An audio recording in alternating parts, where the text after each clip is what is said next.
क्या हाल है? बढ़िया। क्या कर रहे थे? अच्छा, अकाउंट्स का फर्स्ट चैप्टर हो गया था हम लोगों का और उस पर रेशियो वगैरह स्टार्ट कर दिया है। वीडियो अपलोड हो जाएंगे, ठीक है। पैरेलली इंडियन इकोनॉमिक्स भी हम लोग को स्टार्ट करना है। अब अगर इंडियन इकोनॉमी की अगर हम लोग सिलेबस की बात करें कि हमारा इसमें सिलेबस क्या है, तो कुल मिला के 6 चैप्टर आ रहे हैं आप लोगों के इसमें।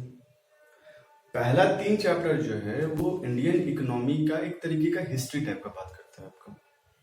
ऐसा ऑलमोस्ट लगभग चैप्टर में थोड़ा सा पास्ट बताया हुआ है, पॉवर्टी में भी है, ह्यूमन कैपिटल फॉर्मेशन बताने की जरूरत नहीं थी तो उसमें नहीं है, और रूरल डेवलपमेंट की भी बात करेंगे तो इसमें भी नहीं है।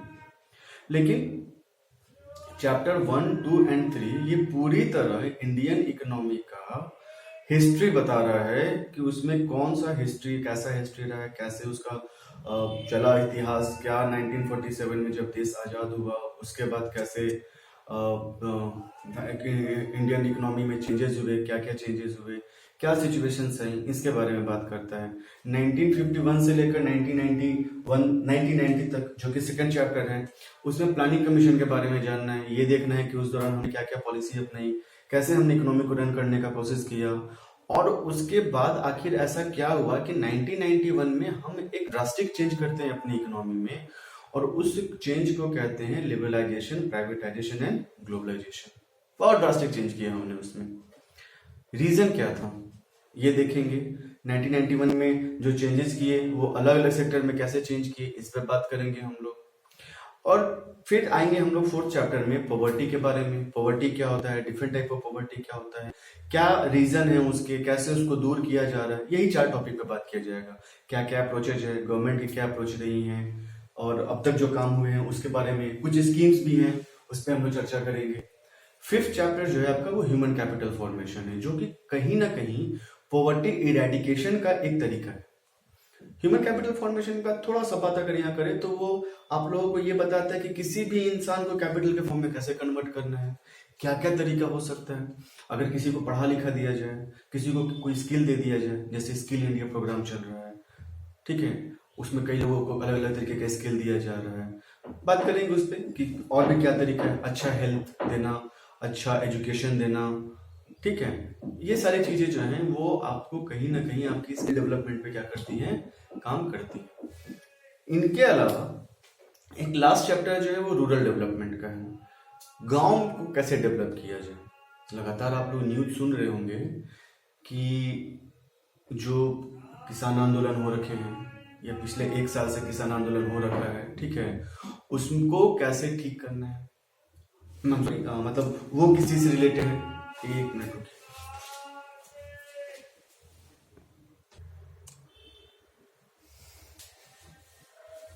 तो हम लोग बात कर रहे थे रूरल डेवलपमेंट पे, तो गांव को कैसे डेवलप किया जाए उस बारे में हम लोग को क्या करना है, यहाँ पे बात करना है।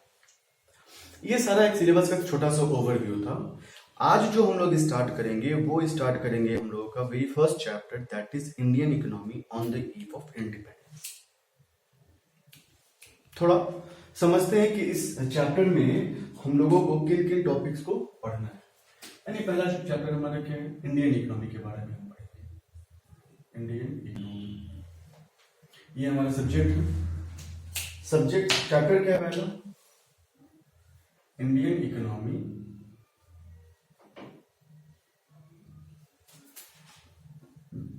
On the eve of independence,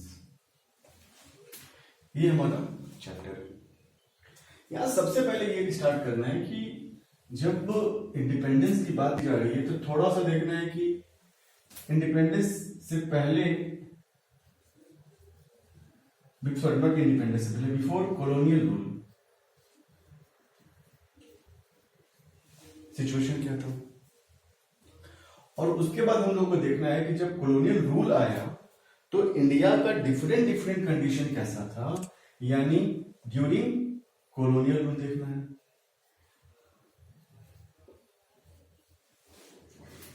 अब कॉलोनियल रूल के दौरान हमें क्या क्या देखना है, सबसे पहले हम बात करेंगे, एक छोटा सा इंट्रो देखेंगे इसका यहाँ पर कि क्या क्या कंडीशन थी। फिर हम लोग को इसके डिफरेंट डिफरेंट सेक्टर पे बात करना है। यानी हमें बात करना है एग्रीकल्चर सेक्टर पे, हमें बात करना है इंडस्ट्री सेक्टर पे,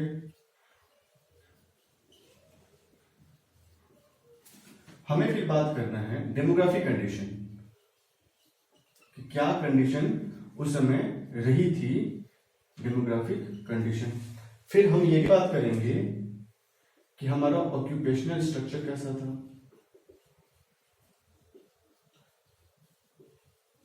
हमें ये भी बात करना है कि हमारा फॉरेन ट्रेड कैसा था,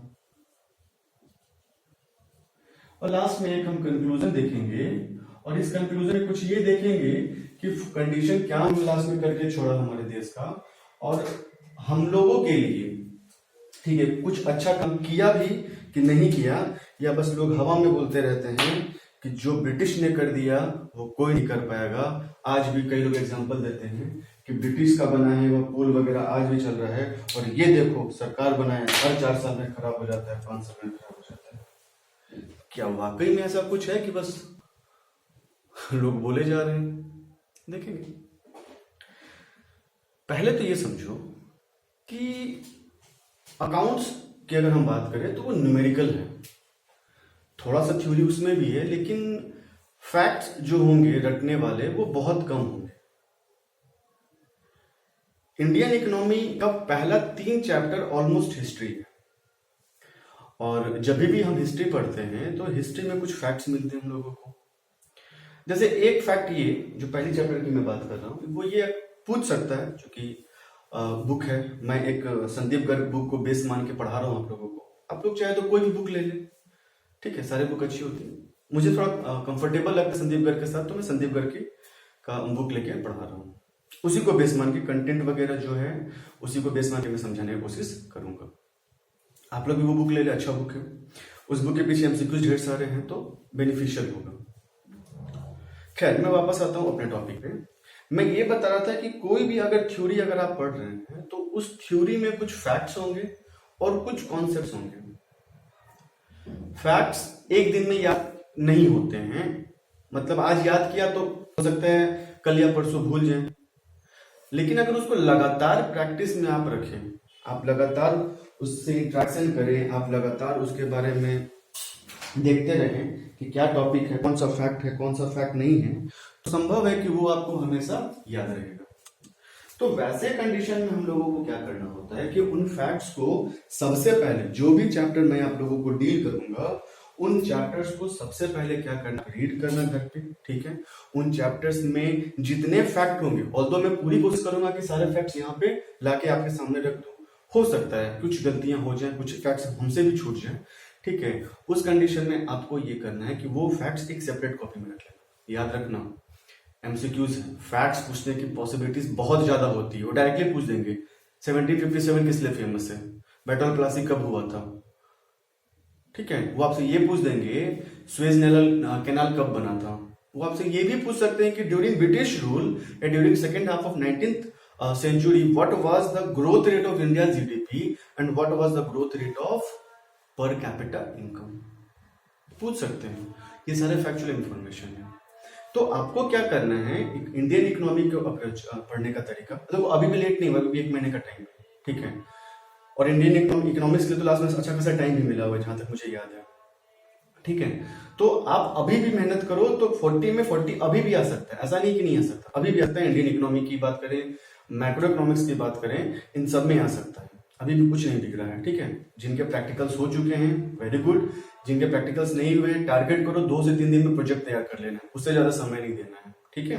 खैर वापस मैं अपने टॉपिक पे, जब आपके फैक्ट सारे कंप्लीट हो जाएंगे, जब आपके कॉन्सेप्ट सारे कंप्लीट हो जाएंगे, तो फिर आपको बस प्रैक्टिस करना है, ठीक है।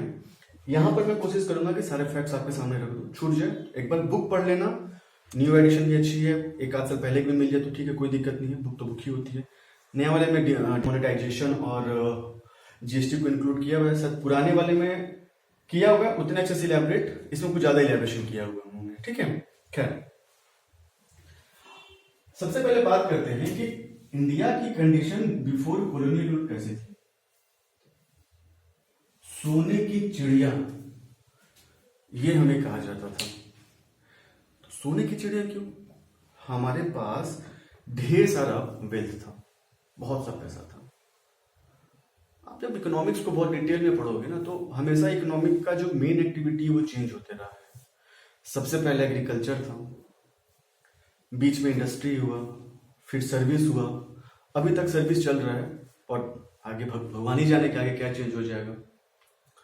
और बीच में और अभी का जो कंडीशन है वो इंडस्ट्री सर्विस दोनों मिला जुला है। लेकिन जब मशीन नहीं थी, जब बहुत बड़े बड़े मशीन नहीं हुआ करते थे, तो उस समय एग्रीकल्चर वाज मेन एक्टिविटी, और लोग उसी को सबसे बड़ा एक्टिविटी मानते थे। जिसके पास जितना ज्यादा खेत, जिसके पास जितना ज्यादा ये जो आपके एनिमल्स होते थे, मतलब शेर वगैरह नहीं, गाय भैंस, ये सारे जो मिल्क प्रोडक्शन का काम करते हो या जो खेती में फार्मिंग में हमारे हेल्प करते हैं, जितना ज्यादा होगा उनको उतना प्रॉस्पेरस माना जाता था। आज भी कई गांव में आप जाके देखेंगे, अब तो धीरे धीरे कम हो रहा है, या फिर आप कभी अपने पापा से या अपने दादा से बात करेंगे तो पता चलेगा कि उस समय जब किसी की शादी होती थी, लड़का अगर कुछ ना कर रहा होता और सिर्फ ये होता कि लड़के के पास इतनी सारी जमीनें, इतने सारे खेत हैं, इतने पे खेती होती है, बस कर दो शादी। और अभी छोड़िए, अभी क्या बात, रहने दीजिए, अभी क्या बात किया जाए। खैर भाई, हमारी शादी हो गई तो हमें अब सोचना नहीं, जिनकी ना हुई है वो सोचे। खैर वापस आते हैं शादी को छोड़ के, शादी के टॉपिक को छोड़ के कॉलोनियल रूल पे। तो कॉलोनियल रूल से पहले जो थी हमारी प्रॉस्पेरस इकोनॉमी थी, मतलब हम बहुत अच्छे से पैसे से फले फूले थे। हम एग्रीकल्चर में भी बहुत अच्छे थे, हम इंडस्ट्री में भी बहुत अच्छे थे। मतलब हमारी इंडस्ट्री जो थी वो एक हैंडीक्राफ्ट इंडस्ट्री जो बहुत ज्यादा क्या थी, फेमस थी। हम यहाँ से सामान एक्सपोर्ट करते थे, कई चीजों को एक्सपोर्ट करते थे। उसमें हमारा क्या था, एग्रीकल्चर के साथ साथ हैंडीक्राफ्ट इंडस्ट्री का भी सामान था। एक मिनट पानी पी लेगा।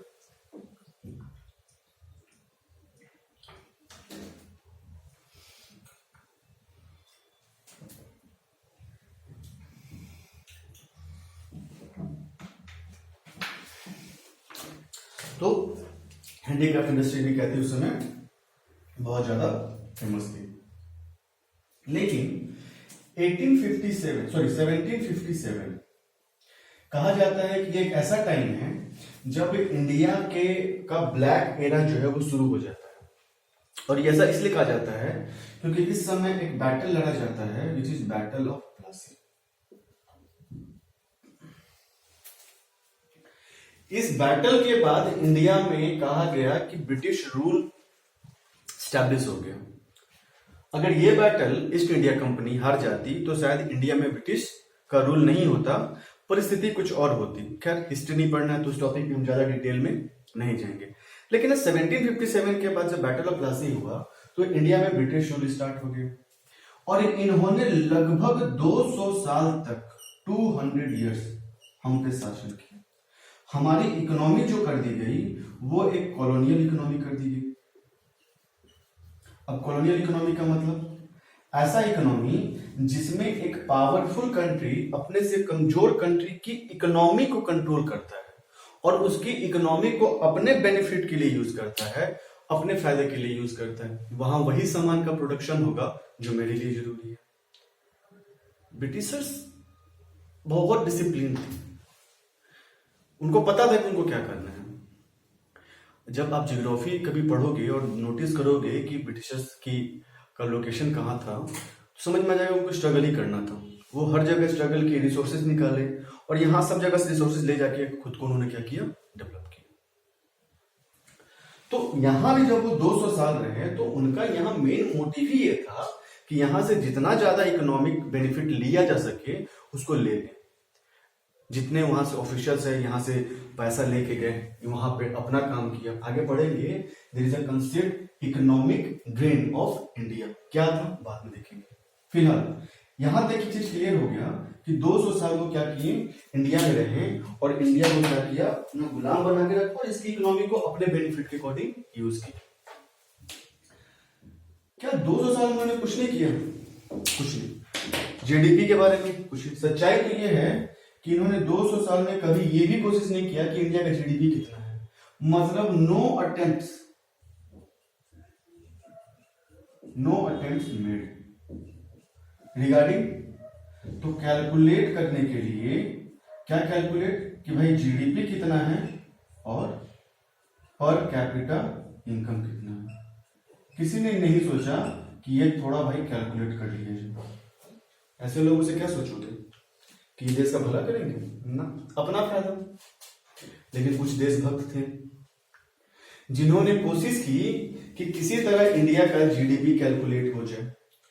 उसमें से कुछ अटेम्प्ट्स मेड किए गए, जैसे उनमें से कुछ नाम आता है दादा भाई नारोजी, दूसरा विलियम डिग्बी, तीसरा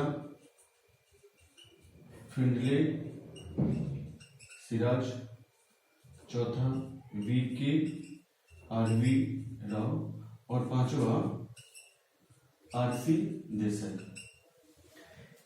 इन 5 लोगों ने क्या किया, मतलब अपने अपने तरीके से इन्होंने क्या किया, इंडिया का जीडीपी कैलकुलेट करने का कोशिश किया। चलो कम से कम किया। तो एक रिपोर्ट आया, एक डेटा हमारे पास है जिसके according second half of 20th century, ठीक है, 19th सेंचुरी, ठीक है, first half of 19th century, first half of 19th century. 19th century मतलब 1800 में, 1850, 1870। तो फर्स्ट हाफ कहने का मतलब 1850 से पहले। उस समय एक रिपोर्ट आया कि इंडिया का जो जीडीपी था वो 2% से भी कम ग्रो कर रहा था, और पर कैपिटा इनकम का तो स्थिति और खराब था, ये 0.5% से था। मतलब इतना खराब स्थिति कैसे हो गया? देश का 85%, 80 to 85% लोग एग्रीकल्चर का काम कर रहा था, ये मेन एक्टिविटी था। तो इसके बाद भी इतना खराब स्थिति क्यों? हमने कहा इंडस्ट्री में हमारा ठीक ठाक चल रहा था। कुल मिला के ना, जब ब्रिटिशर्स इंडिया में आए तो इन्होंने धीरे धीरे इंडियन इकोनॉमी को खराब करना स्टार्ट कर दिया। तो एक एक करके हम लोग को ये समझना है कि उनका एग्रीकल्चर सेक्टर को कैसे बर्बाद किया उन्होंने, इंडस्ट्री सेक्टर की क्या स्थिति कैसे खराब हुई, डेमोग्राफी, ऑक्यूपेशनल, और आगे धीरे चलेंगे, ठीक है। तो अगले वीडियो में हम लोग एग्रीकल्चर सेक्टर का बात करते हैं।